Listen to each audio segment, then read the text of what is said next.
Price தி Lord. இந்த பிப்ரவரி மாதத்தில் 27ஆம் தேதியாகிய இந்த வியாழக்கிழமையின் காலை வேளையில் தேவ சமூகத்தில் வந்திருக்கிற ஒவ்வொருவரையும் கர்த்தர் தாமே ஆசீர்வதிப்பாராக. இந்த நாளிலும் நம்ம தியானிக்கிற கர்த்தருடைய வார்த்தை நம்முடைய பரிசுத்த வேதாகமத்தில் கொலோசியருக்கு எழுதின நிருபம் 3ஆம் அதிகாரம் 1-2 வசனங்கள். The book of Colossians chapter 3 verses 1 and 2. நீங்கள் கிறிஸ்துவுடன் கூட எழுந்தது உண்டானால் கிறிஸ்து தேவனுடைய வலது பாரசத்தில் வீற்றிருக்கும் இடத்திலுள்ள மேலானவைகளை தேடுங்கள், பூமியில் உள்ளவைகளை அல்ல, மேலானவைகளையே நாடுங்கள். அல்லேலூயா. கர்த்தருடைய அருமையான வார்த்தைக்காய் கர்த்தரை நாம் ஸ்தோத்திரிக்கலாமா? ஆண்டவராகிய இயேசு கிறிஸ்து எங்கே இருக்கிறாரு? பிதாவினுடைய வலது பாரசத்திலே அவர் இருக்கிறார். 1ஆம் வசனத்தில் நம்ம கேட்டோம்ல, கிறிஸ்து தேவனுடைய வலது பாரசத்தில் வீற்றிருக்கிறார்.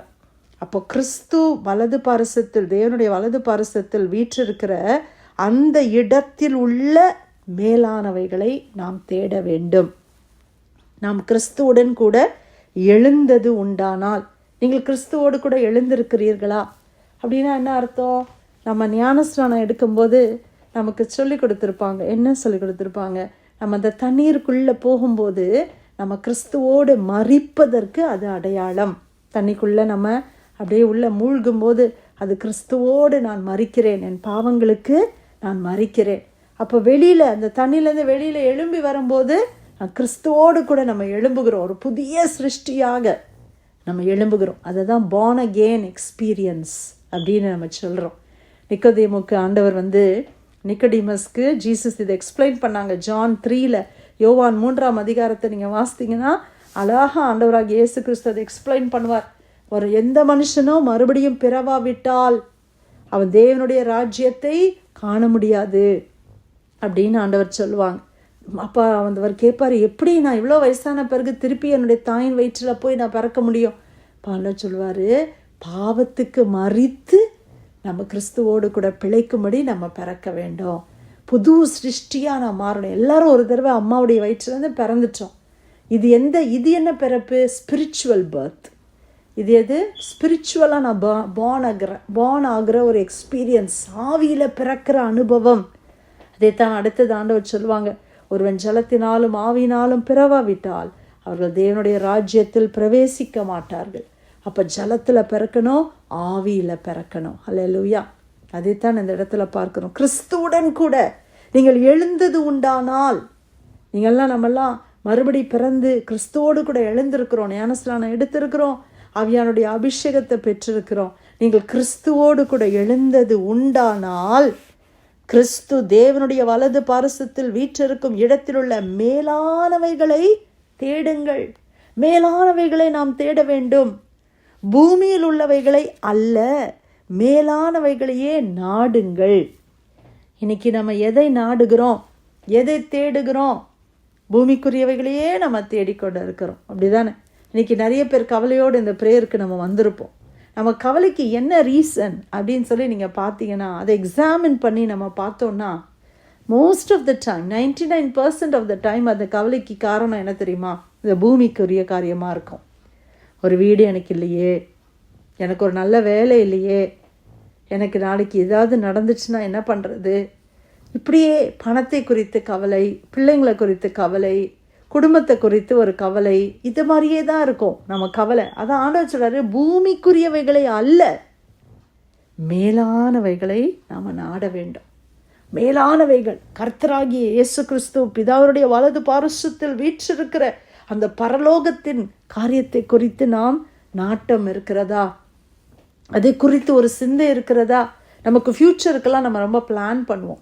5 வருஷத்துக்கு அப்புறமா எனக்கு இவ்வளோ சேவிங்ஸில் இருக்கணும், இதை வாங்கிடணும், அதை வாங்கிடணும், இந்த ரிட்டையர்மெண்ட்டுக்கு நான் நியூஜெர்சி ரொம்ப குளிராக இருக்குது, நியூயார்க் ரொம்ப கோல்டாக இருக்குது, ஃப்ளாரிடாவுக்கு மூவ் பண்ணிடணும். ரிட்டையர்மெண்ட்டுக்கெலாம் நிறைய பிளான் பண்ணுவோம் இல்லையா? எவ்வளோ காரியங்களை பிளான் பண்ணுறோம்.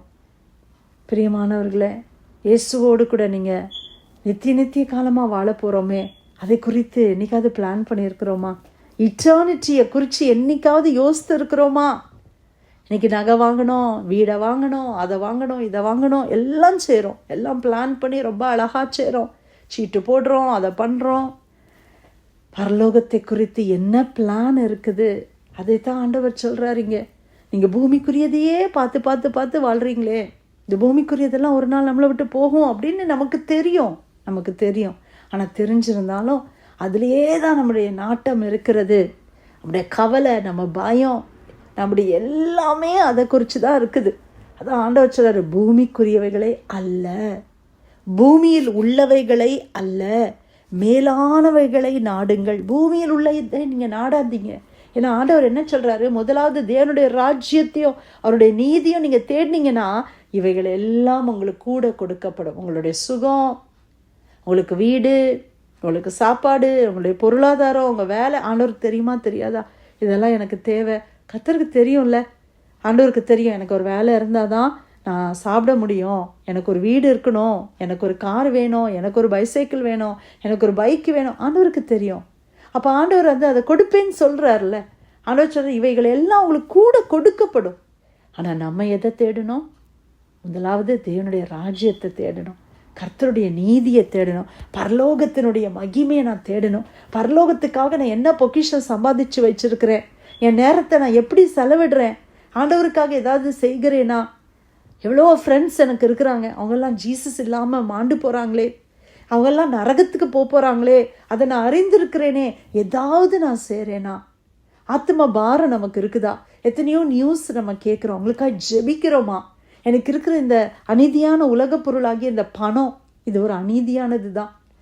இந்த அநீதியான உலக பொருளால் எப்படியாவது நான் ஜனங்களை சம்பாதிக்கலாமே, ஒரு வீட்டில் ஒரு பெரிய பார்ட்டி நான் அரேஞ்ச் பண்ணி எல்லாரையும் வர சொல்லி இயேசுவை பற்றி நான் சொல்லலாமே, என் வாழ்க்கையில் ஆண்டவர் செய்த நன்மைகளை நான் சொல்கிறேன்னா? பிரியமானவர்களே, மேலானவைகளை நாடுங்கள். இயேசுவோடு நம்ம வாழ போகிறோமே, பரலோகத்துக்கு அர்த்த அந்த காரியத்தை நம்ம நாட்டம் இருக்கிறதா? அதை குறித்து நம்ம ஆராதிக்கிறோமா? ஆண்டவரை குறித்த ஒரு தரிசனம், ஒரு நோக்கம், ஒரு மேலான சிந்தை நமக்கு இருக்கிறதா? அதைத்தான் ஆண்டவர் இன்னைக்கு சொல்கிறாரு, மேலானவைகளை நாடுங்கள். இன்னைக்கு அதை செய்யணும், இதை பண்ணிடணும், இதை அக்கம்ப்ளிஷ் பண்ணிடணும், அது 5 இயர்ஸில் இதை செய்திடணும், இந்த லெவலுக்கு நான் போயிடணும், இன்னொரு வீடு கட்டிடணும், எனக்கு 2 பிள்ளைங்க இருக்கிறாங்க, இவளுக்கு ஒரு வீடு கட்டிட்டேன், அவனுக்கு ஒரு வீடை கட்டி வச்சிடணும், இவ்வளோ நகையை சம்பாதிச்சு வச்சிடணும். இதெல்லாம் நம்ம கோல், நம்மளுடைய நிறைய கோல்ஸ் வச்சுருக்கிறோம். 60 வயசுக்குள்ளே இதை பண்ணிடணும், 50 வயசுக்குள்ளே இதை பண்ணிடணும். பிரியமானவர்களே, அது எல்லாம் உலகத்துக்குரிய காரியமாக இருக்குதே. நம்முடைய குடும்பத்தாருடைய ரட்சிப்புக்காக நம்ம பாரத்தோடு ஜெபம் பண்ணுறோமா? ஆண்டவரை பற்றி யார்ட்டையாவது சொல்லியிருக்கிறோமா? நமக்கு இருக்கிற பணத்தை கொண்டு ஊழியங்களுக்கு சப்போர்ட் பண்ணுறோமா?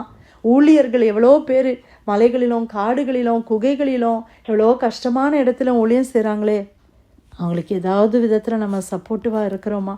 இன்றைக்கி நம்ம என்ன பண்ணிகிட்ருக்குறோம்?